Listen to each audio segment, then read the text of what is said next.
The Jetsons 1963 Issue 8. After an off-panel where George goes all the way to the Spacely Sprocket's work computer to put in a paper and get it to Elroy, and he thanks him for helping him with his homework, George refuses to buy a space car for Judy because he already has too many bills to pay, and Judy's selfish, so all she does is express jealousy that all of the other teens have their own space cars. Why did she call teens kids when she's a teen? Teens don't think of themselves as kids. They take pride in being not kids anymore.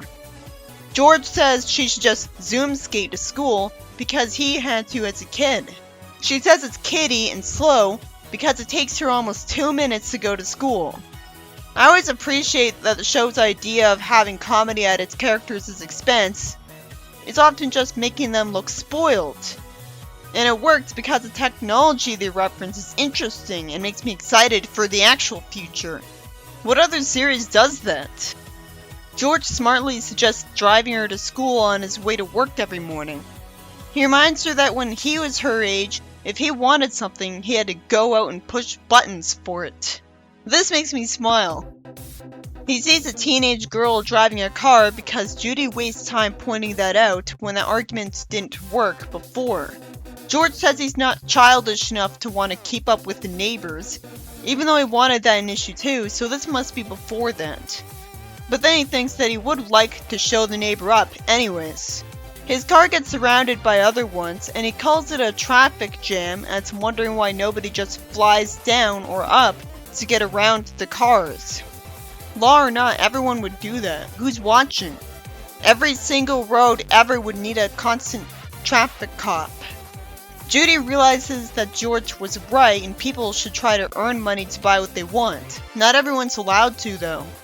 George admits that Judy should have a car, and Jane says Judy would like a car and looks at the trading stamps she's been secretly saving for a long time, and plans to use them to get a space car. I don't like where this is going.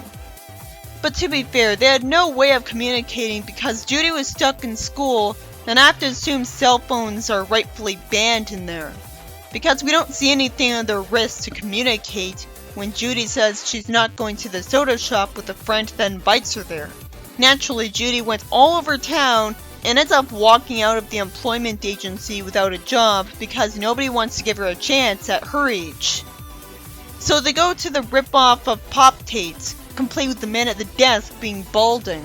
He's so tired that he says Judy working for him is a good idea. It's sad when a character's hard work doesn't pay off. She went all over town for nothing when she was better off going here right away. We see her holding sundaes, thankfully smiling as she's respectfully told to give someone one by a customer. She says it's a fun job where she gets to be with her friends and get paid. While the story could have very easily not been this lighthearted, I appreciate it. At the end of the afternoon, she's sad that the customers don't tip well, and she says it'll take her years to buy a car this way.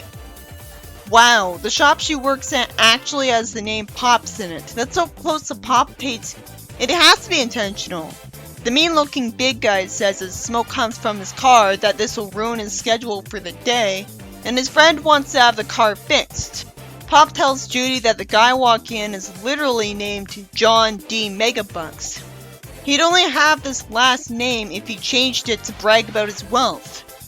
He decides to wait in the soda shop because it's cool, and when Judy offers to get him something, he supposes that he's forced to buy something to sit here. So he asks her to bring him anything. At least he isn't picky about food. Surprisingly, he softens up at enjoying the sundae because it makes him nostalgic and wants another one. He ends up having 16 sodas and a banana split, which would only be possible with magic or technology. Either he paid for himself to get given a bottomless appetite with genetic engineering, or nanobots. Or he's the descendant of witches and was blessed with a huge appetite as a reward, which I always have to assume is the case for Jughead, because while he seems like a mutant, it's not the X-Men universe where normal humans can get born with magic for no reason. He insists that because he had a great afternoon, he's coming back twice a week with both of them here, and he gives them both a year's tips in advance. I'm fine with this because it's not dark. While this wasn't likely, it's not impossible. We even get to find out what Pop would spend the money on. A supersonic rocking chair. Though if you were rocked that fast, you'd obviously die, so I have to assume a supersonic rocking chair is supposed to be able to fly you around quickly like a jet, not just rock fast. Judy gets out of the space car center with the car, but sadly, Jane drives out of the redemption store with the car as well. Wait a minute, what's wrong with her having her own car? That's supposed to be the standard. George got a car too, of course. I don't really see why he shouldn't replace his own car with this one. What's the problem, actually? By coincidence, the whole Jetsons family reunite while driving home in their new cars. And a man shows up to tell them he's from the Orbit cereal company. And George won a car in their big jingle contest. The entire family faints, an unrealistically emotional reaction, so it'd be a stretch if even one person fainted. It should have just been Jane. She nearly fainted at just seeing a hat. The Jetsons become a 5-car family, somehow having Elroy drive one of the cars on his own, because he's an inventor genius, but still, the cops would pull him over. Rosa gets to drive one of the cars. They get 5 times as many gas bills. They would have expected that. Jane crashes into a wall looking only mildly inconvenienced, so she must not have been driving very fast. She had only crashed because she was established to suck at driving in the show. At least no one else was bad at driving, even though you'd think it'd be Elroy who'd do the crashing. The story insists on ending with George making his own used car lot to sell those 4 cars. Even though it's blatantly obvious that with all the new money Judy's going to be bringing in twice a week, which shouldn't have been mentioned if it'll be ignored, he could have afforded the gas bills just fine. I guess not. Maybe Judy still wouldn't have made the money to cover it, even with Mr. Moneybags, because gas is just that expensive. But I didn't get that impression. I hate how unfair this ending is. You see it coming from a mile away. And the comic isn't allergic to happy endings. I wish we saw her really chew him out for this. At the very least, they should have 2 cars. In the next story, Elroy plays fetch with Astro with his new stick ring. The stick fetches the dog. Elroy sets it on super far fetch, and it immediately backfires because it heads for the window. So it's only really meant to be used in places with a lot of empty space. So once again, a plot only happens because of a smart person's stupidity. As a man who wants to advertise dog food says that all he wants is a dog that looks like a normal dog. At least this means that by sheer luck it's going to be a good thing that he was stupid, making up for the idiot ball. The anti-gravity stick breaks the window and the man gets impressed and wants to follow Astro, so he grabs his leg. There's no reason someone should ask him where he's going when clearly it'd be Astro's idea. The man gets brought to Elroy, and I find it funny that all he does is state the obvious. It looks like my stick fetched more than Astro. Elroy unnecessarily says he should scold him instead of Astro because it was his fault he got dropped on the ground and stuff. That's good to drive home the fact that he's unusually nice, but it's confusing that it doesn't mean he has the restraints because of that same compassion to not misbehave. Predictably, Astro gets offered an advertising job. He says Astro's the plainest looking dog he ever saw, even though it's a Great Dane, and Astro's smart enough to understand what he's saying, but not smart enough to restrain himself from biting at his pants. Luckily, this still leads to Astro getting the job.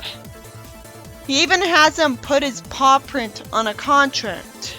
I feel like that wouldn't happen in real life. Wouldn't it be the dog's owner writing his signature? The man says he'll send a limo to pick him up in the morning. And Astro's image ends up recognized by the average person on the dog food boxes. The family is amused at seeing Astro eating the dog food at the same time that a commercial shows it. And George says it's like seeing double. Rosie's annoyed that Astro doesn't need her because he's got his own maid, rather than appreciating that she doesn't have to do as much work. It's nice of Astro to regularly pay George. Predictably, Astro's fame backfires on him. When Elroy's playing fetch, someone takes Astro's picture and a kid wants to play with him too. And his mom says they should all play fetch. But since he was called just a plain old dog, you'd think there'd be tons of dogs looking just like him by sharing the same breed. Unless he's the last of his kind, in which case he wouldn't have been hired. It makes no sense that people would see him in person and assume it's him and not a different dog. Do dogs in commercials have to deal with this? Elroy runs into the tube with Astro to avoid the obnoxious people with no self-control, and it's sweet that he laughs while sitting on him. Because Astro barks for no reason, which he could have easily not done, some bodyguards run to the house and accuse him of fighting him, even though they know that Elroy is his best friend by now. There's no reason he'd have hired bodyguards when he can defend himself, and has nothing he needs defending from. And this makes me wish he did talk like Scooby-Doo for a second, because then this wouldn't have happened. He tells Elroy Astro's so valuable that they can't take a chance on him getting hurt. This only makes sense because pretty soon he's due at the plants for some publicity, when I'd think they were completely done with him because he already did his commercial. Elroy's upset, and Astro decides he'd rather choose Elroy over money, so he refuses to act in the commercial. And the man makes himself look silly by saying, "If you don't live up to it, I'll put you in dog jail. And if they don't have dog jails, I'll build one." Astro gets an idea to pretend to pass out every time he's brought the dog food for a redundant other commercial. See, I love this franchise. This is noticeably better than IW because even the family dog gets smart ideas. To make believable characters that feel like real people you'd get invested in, you need to make them capable of using their brains for ideas a lot, so that I can get a sense that they're able to have thoughts, and not just do the obvious only idea either. The boss calls out that Astro getting sick whenever he sees Zoom Pop is impossible and says to call a doctor. It really didn't matter. It didn't have to be that these guys bought this, because there definitely wouldn't be dog jails in the first place. And I'm sure he was just making an empty threat, because it'd be illegal to put him in a dog jail since it'd separate him from his family against their will. So Astro didn't need this, when either way, the boss would have never had Astro do a commercial right again. So he'd be forced to tear up the contract anyways. He says that if it gets out that Astro developed an allergy to Zoom Pop, the sales of it would drop from Zoom Pop being a laughingstock. So he tears up the contract and tells George to keep this all a secret. I feel like more than that would have to be done, involving a judge, to get out of a contract. So him tearing it up was just a symbolic gesture. Because what if something eventually happens to a contract? It shouldn't invalidate it. Somehow, George bought the lie too, and fortunately he doesn't take away the box of dog food and not let Astro eat Zoom Pop after he sees Astro pour himself some dog food. The story ends with Elroy playing fetch, telling him to not let history repeat itself.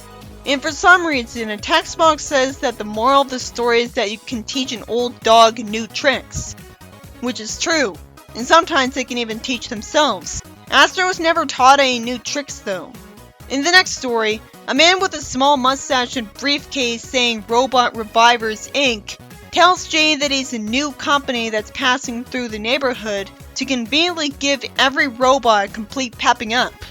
That seems pretty convenient. The service is free, and he makes an excuse that's to advertise the company, but why do that at a loss like this? Of course, thank goodness it turns out it's a scam, because this makes way more sense than I'm telling the truth. Jane says she'll finish punching out dinner, and the bad guy with no name, geez, I hope it's not that most of the bad guys have no names, has the sense to turn Rosie off before putting a special antenna on her that's at the same frequency as the control box in his hideout. So any order he gives will make a robot obey him over the family. If it was that easy for someone that seems like a normal guy to do this, wouldn't this be leading up to a Robotnik taking over the world scenario? I have to assume that it's too easy to stop this kind of plan, which it will be if even these average people stop it. And that's why it doesn't result in every robot being taken over by a dictator wannabe, as this plan will be happening all the time if it's so easy. Shouldn't he know his plan won't work if it's been done before? Well, I assume that when the plan gets stopped, the crime gets hidden from the media to avoid causing a huge backlash and panic against robots from a fear of a robot uprising. So no. I guess the technology was just invented. But how? He decides to give Rosie a squirt of oil so they'll think he did something. Naturally, she asks him why she was turned off, and he gives a good explanation that he does a better job without interference, and makes himself look polite by telling her to tell Jane good day for him. Rosie says it doesn't feel like it did her much good. I'm just relieved that he didn't outright damage her. I thought he was going to every house to damage the robots there, in a plan to charge people for repairs. That night, he reveals that he wired every robot made in the neighborhood, and he speaks into a microphone telling them to take all of the valuables from their home and follow the signal beam to him. This is a more believable way of someone taking control of a bunch of robots than how Starline took control of all of those robots just by pressing a convenient button, which I don't remember why it even exists. The robots there had no reason to be all connected to something that could be hacked into. But here, an antenna is on each of the robots. He wants to have the neighborhood cleaned out in a week. It's a smart money-making scheme as far as I can tell. Now I have to assume that he knows the idea of running the world would bore him, because he could obviously give these people ray guns to have an army to take over the country. George comments on a newspaper article about this continuing, and I like that Rosie says, "Why can't people act more like robots? We never steal." Jane's worried that she may be next. I thought they'd be the first because the fact that this guy was saying his plan implied that this was the first time he did this because it's a novelty to him still. And that's while ignoring the fact that it's always forced to have a character talk to himself. George somehow says no crook would come around here because they'd be scared of him, even though he'd remember Astro scaring away a burglar in his debut episode, and even his doghouse having to do that. Rosie says George isn't rough on anything and calls him out as a big eater. She gets taken over. George naturally sneaks out of his room trying to get another piece of cake. And I like that there's a Chekhov's gun because it's the same cake she said he can't get enough of earlier. He sees Rosie holding valuables and stupidly talks right behind her, stating the obvious. He doesn't know she's being controlled, so he should have known to stay quiet. He says he can't figure out what she'd need the money for, at least doubting that she'd do this at first, before planning to sneak a peek at her hideout. He sees her delivering valuables to the guy that Jane saw earlier, and the guy brags about his plan, which is a little justified because he's commenting on how it's the last delivery of the night. He had to talk to himself to conveniently clue in George that he was just controlling these robots, but he wouldn't have said that. It's not like he's got a wife and he's telling her this for the first time. He says the robots don't even remember doing this, so that's even more smart of him. But what are the chances that George would be the only one following his maid bot here? George trips over the garbage can in front of him because he was somehow too stupid to just turn around and run away like anyone else would, when he had no reason to walk straight ahead. So the noise causes the bad guy to go after him with a gun for a while. He gets distracted by bragging about the fact that Rosie won't obey him, which gives him time to tackle him after he's done talking. What are the chances Rosie would be here and not some other robot though? There's nothing special about her to him. She'd already be on her way home. The stray bullet ricochets off the wall and very conveniently bends her left antenna, freeing her mind so that she could be there to save George's life and spank him, at which we saw her hand actually impact him, because it ruins the satisfaction of slapstick by not showing that. George is smart enough to congratulate her. He plans to take this guy to the police station. This time we aren't told he got reward money, and Rosie says she's embarrassed of being controlled. She says if robots could blush, she would, so the artist should have not drawn her to be blushing. She reminds me of Mina here. Then someone goes up to George, offering a free bottle of robot rub metal polish to all of the families here. Naturally, Rosie doesn't trust them and presses a button off screen to send him out of the home ejection tube below the house that goes all the way down to just above the ground. It was a sad day for salesmen when they invented home injection tubes. In the next story, Jane says George has been as nervous as an old hen. It must be a common phrase, because how'd she know what an old hen acts like? She tries to help him relax by advising him to watch TV. He's tired of watching TV every weekend and says the family needs a change. Naturally, I always just changing the channel for him, because he said he was tired of the hosts on the TV. The host starts doing a sponsored ad where he asks if people are tired of their routine and suggests to them buying their own private planet to get away from it all. How could any average Joe afford that and do it so easily? It sounds like a scam. It reminds me of the whole make yourself a lord over some Scottish land even though you'll never go there scam. Jane already foreshadows that this will backfire because she thinks it's a stupid idea without explaining why for some reason. The next day, the family's in the car as she's still lecturing him, saying that she's getting nervous. He drives away from home, saying that they gave him a roadmap and instructions with his contract. Judy asks why they call it the sunny side asteroids when they're on the dark side of the moon. George says that's an intelligent question, but still tells her to start looking for number 13 where he's allowed to park. He looks forward to his vacation home because it's an early American model. Go figure, he's disappointed, even though he should have expected it to be old looking. So he doesn't like the cabin's looks. He wonders if this is what they meant by paved streets, as he looks at a street sign saying Elm with the plus-shaped piece of pavement under it. Judy's nervous because of this place, even though the family learned to appreciate old-fashioned camping, just because this place is old. Jane says this place doesn't have plumbing, and George complains because the ad said there was plenty of hot water. It turns out it's just lying without technically lying, because the water is just a geyser. Jane complains about having no beauty parlors or neighbors to gossip with, because she's insecure enough to care about her appearance that much, and lonely and curious enough to want to gossip. At least now I know what her hobby is, but it's too boring. Judy's only sad that there's no boys, of course. And Elroy hates that they're out of TV reception range. And I don't see Astro for him to play with, because I trusted him at home alone, and somehow nobody thought to bring any books. That would keep them entertained enough to make this a relaxing weekend. George says this is the first time he felt relaxed in weeks. But the chair breaks on him, because this really was a scam. Jane's not a good wife by joking about him getting hurt instead of showing that she cares. He refuses to go home because the brochure said the fishing was unique here. He holds Elroy's hand, telling him that they're going fishing. And Elroy's confused because they didn't bring the sonar array to sound them out of the water. That's interesting. And he must have not brought it on purpose to have the novelty of doing it the real way. He brought fishing poles like great-grandpa used to use. And Jane has the good sense to have faith in George to learn his lesson. Elroy surprisingly gets a bite, and it's a giant scary alien serpent. They must have not actually wanted to hurt them, because they want to have a chance to row back to dry land. It was too predictable that they would run into unusual sea creatures.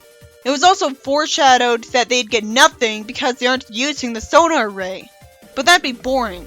The alien chases them onto dry land, which is both tense and funny, as George just says, "I haven't been right about anything today." Thankfully, Judy and Jane were doing something for once that was useful. They baked a cake, and Judy's helping her carry it.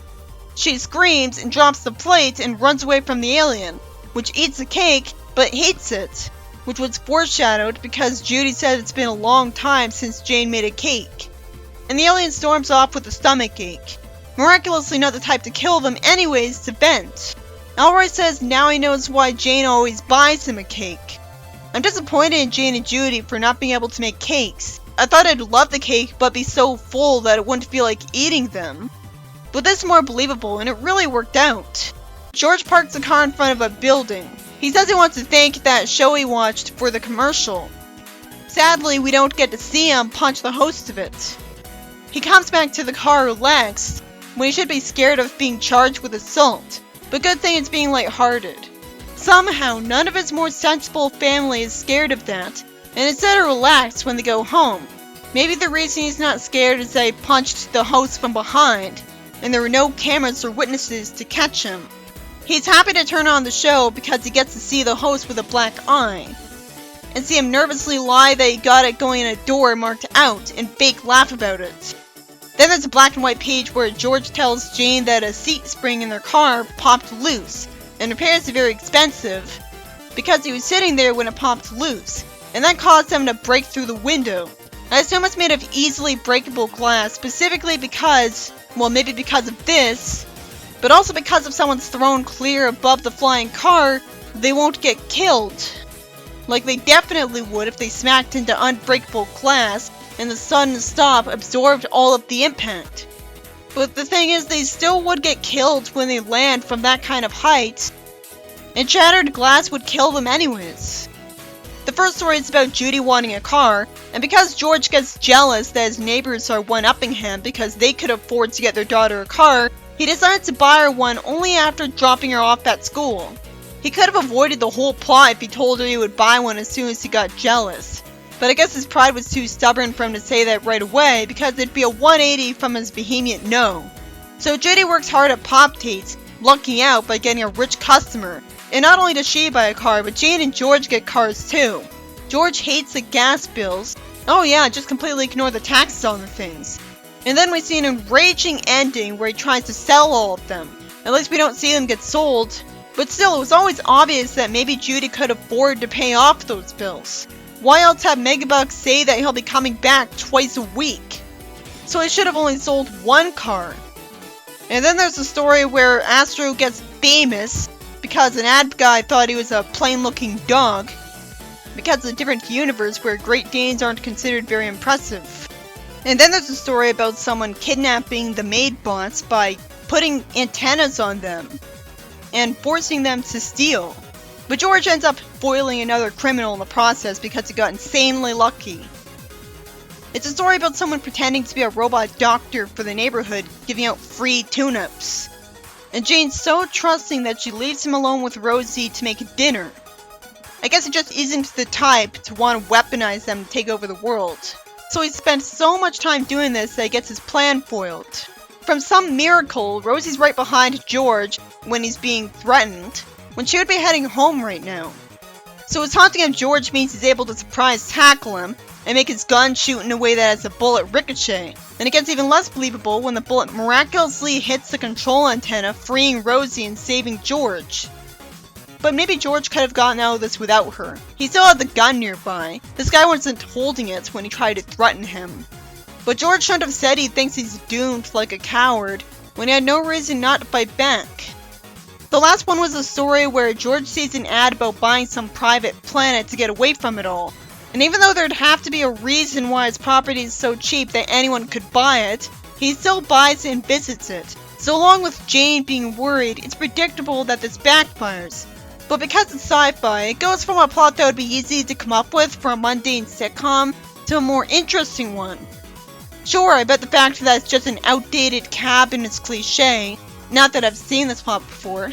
But if it wasn't on a private planet, George would have had a good excuse to see a giant alien in a fishing lake and had to run back to the cabin with it still following him. I may have been disappointed that Jane and Judy can't even bake a cake right, but it was for the best because the cake scared the alien away. I wish this felt more like a sci-fi series by never being too lazy to give the alien a name. Naming your alien species makes the audience feel more invested in the world. But instead this is just considered monster, or walking Loch Ness monster. It doesn't look like one, but it's still a monster in a lake, when the lake wouldn't have enough food to feed it. Even if the lake creatures are unusually nutrient-filled. So it'd have to feed off an unusually high amount of flying creatures to survive, because they all flock to this place. Good thing it can walk on land. Now it makes perfect sense that it gets enough to eat. Won't the owner of this property know about this thing and not want to risk getting sued by sending people to it? I have to assume he thought everyone who came here would be killed by it, so that they wouldn't be able to tell people it sucked, and no one would know what happened to them. It's like Max Gamble when he invited people to buy a vacation in an island full of Eggman's traps.